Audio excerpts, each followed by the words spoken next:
他们的话好好整理一番，散播出去。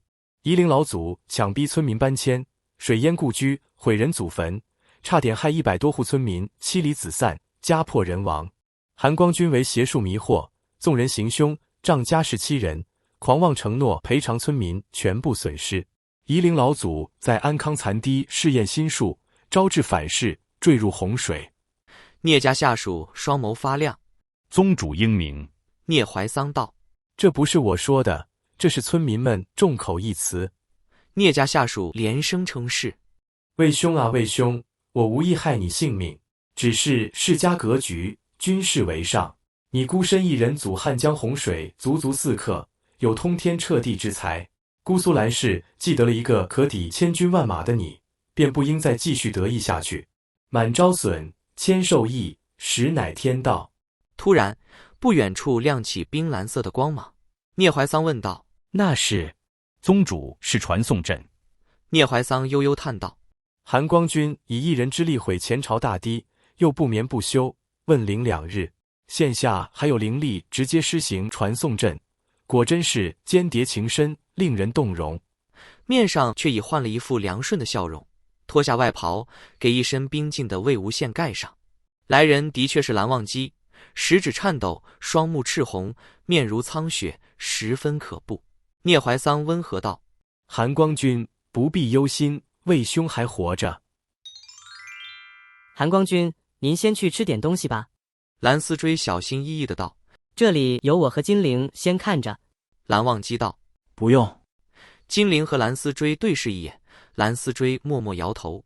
金陵道：韩光君，那您再睡一会儿，您只睡了3个时辰，多少得休息一下。我和思追锦衣就在外边。金陵看床足够宽大，本想说先和魏无羡一起睡会儿，语到嘴边咽了下去。蓝忘机只道：兄长已与我输过灵力，不必担心。待金陵和蓝思追退出去，蓝忘机握住魏无羡的手，端坐床头，闭目调息。累吗？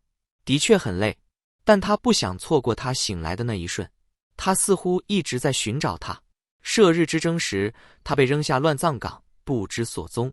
乱葬岗围剿后，他等了他13年，哪怕重生归来，他发誓护他周全，却也让他被金陵刺了一剑，足足昏迷了4天。所幸这次他只让他找了2天，现下回到云深不知处，也只2天。魏婴，医师说你已自行护住大脉，未伤要害，并无大碍。但你想要醒来的时候，就快些醒来吧，我想你了。金陵、蓝思追和蓝景仪在净室的门廊上坐着。院里植物种类繁多，魏无羡仿佛对什么都有兴趣。今日试验一小方莲塘，明日开辟一小块瓜田，林林总总，乱中有序，花草叠翠，春意盎然，全不似净室以往的雪冻模样。金陵心里焦躁，拔了一根兰花草，拿在手上一下一下的敲。蓝景仪以目怒视他。突然，他们听到蓝忘机的声音：魏婴，你醒了。3人争先恐后冲入室内。进门之时，蓝景仪被门砍一半，摔倒在地。金陵直接越过蓝景仪，冲到床前。魏无羡捂着头，一双眼睛不甚清明，嘴里惶惶念道：孩子，有个孩子。他抬起头，终于看清眼前景象，急道：你是蓝湛？蓝湛，救孩子，是一个小婴儿。蓝忘机抓住他的手：婴儿无恙，我寻传信符找到他，现已交由女修院照料。魏无羡道：是吗？他仍旧头痛，按着太阳穴。魏无羡只模糊有一个婴儿的印象，却记不清是谁。蓝思追、蓝景仪也已来到床边。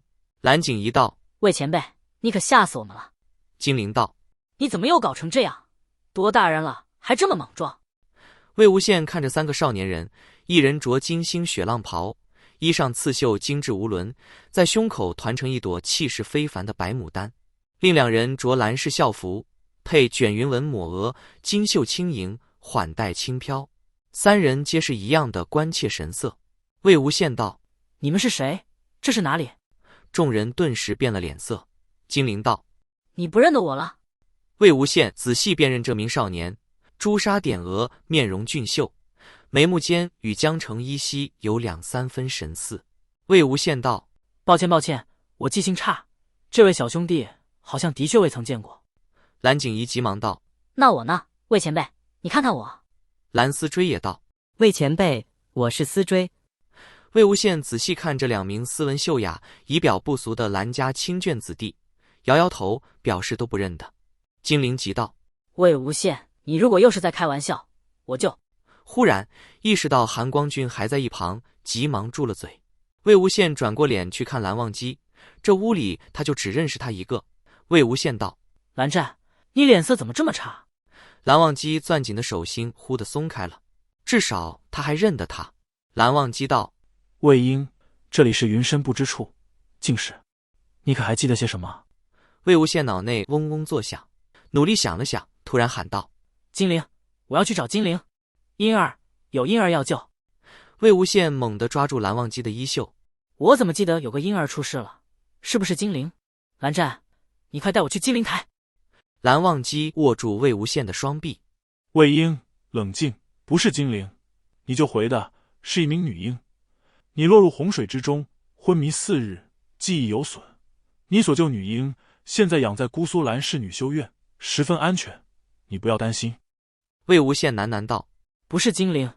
他抬头问道：我救回来的是一个女婴。蓝忘机道：是。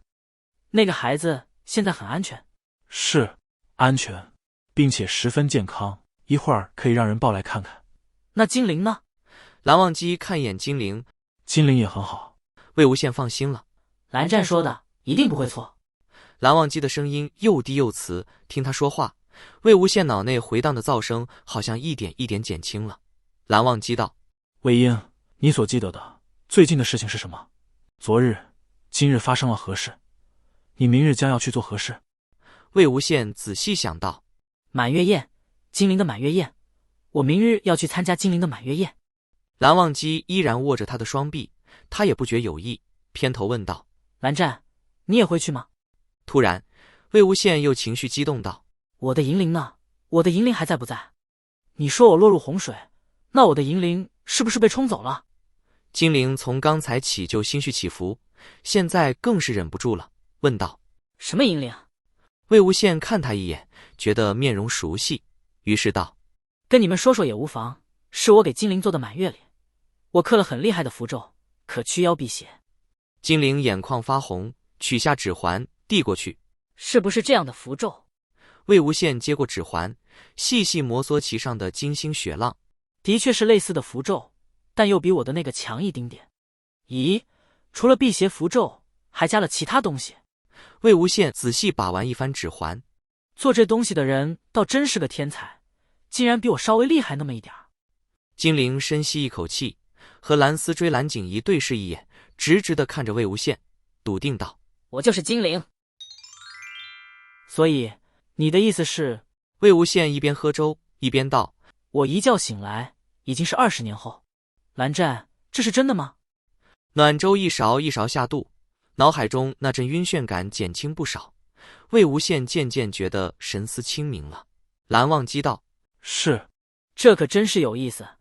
魏无羡笑意盈盈地去瞧金陵，没见着小精灵，却见到了大精灵。金陵道：你信了？魏无羡道：信。为什么不信？韩光君都说是了。哇，这粥真好喝。蓝湛，你们家伙食有改善吗？魏无羡咕咚咕咚喝完一碗粥，蓝忘机又给他添一碗。不瞒你说，金陵，你还真长得有点像金子轩，也有点像江澄，你还带着碎华剑，而且……魏无羡上上下下抛着那枚指环丸，除了我这样超凡脱俗的天才，还有谁做得出这么厉害的法器？金陵无语，一时竟觉得他并未失忆。魏无羡将指环还给金陵，问道：这玩意儿叫什么名字？金陵道：金殿。这名字真土，你就不能起个好听点的名字？比如万法归一金刚无敌至尊宝环，未尝不可。金陵翻了个大大的白眼。魏无羡笑道：你在这里守着我醒来，我又送了你承继紫殿的法器做生辰礼，我俩关系不错嘛。你的母亲呢？她在哪里？她好不好？室内陡然安静。抢在蓝忘机说话之前，金陵突然下定了决心，连珠炮般的答道：她和父亲去了东瀛，你执意要保温家人，母亲又想保你，于是父亲做主，把温家人都流放到了东瀛，实际是给他们找了新的去处。